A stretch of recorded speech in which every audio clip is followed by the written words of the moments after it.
சொல்ல மாட்டேன். கிறிஸ்துவுக்குள் மிகவும் பிரியமானவர்களே, உங்கள் யாவரும் ஆண்டவரும் இரட்சகரமாக இயேசுவின் நாமத்தினால் அன்பின் வாழ்த்துக்கள். இந்த நாட்கள் தகப்பன் உங்களுக்கும் எனக்கும் சொல்லக்கூடிய ஒரு ஆழமான ஒரு வார்த்தை. ஒருவேளை என் வாழ்க்கையில் எதுவுமே நடக்கலை, ஒரு காரியமும் இன்னும் நான் நினைச்சு பார்த்தது கூட நடக்கலைன்னு சொல்லிட்டு நீங்கள் கலங்கி கொண்டிருப்பீர்கள் சொன்னால், இன்றைக்கு தேவன் உங்களுக்கு அவ்விதமான வார்த்தைகளை கொடுத்து தேவன் ஆசீர்வதிக்க விரும்புகிறார். சங்கீதம் 33ஆம் அதிகாரத்தில் 9வது வசனங்கள் எவ்விதமாக சொல்லுகிறது: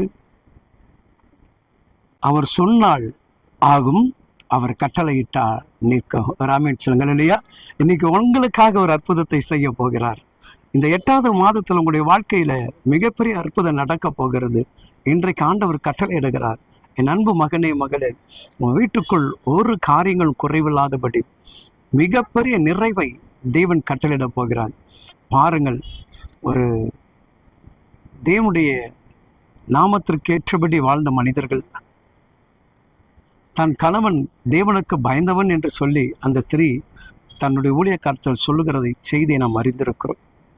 சொன்ன உடனே அவள் சொல்லக்கூடிய காரியம், என் கணவர் கடன்பட்டது நிமித்தமாக வேதனை அடைந்தாள் என்று சொல்லுகிறார். அந்த வேதனையை அந்த தெய்வ மனிதன் சொல்லுகிறார்.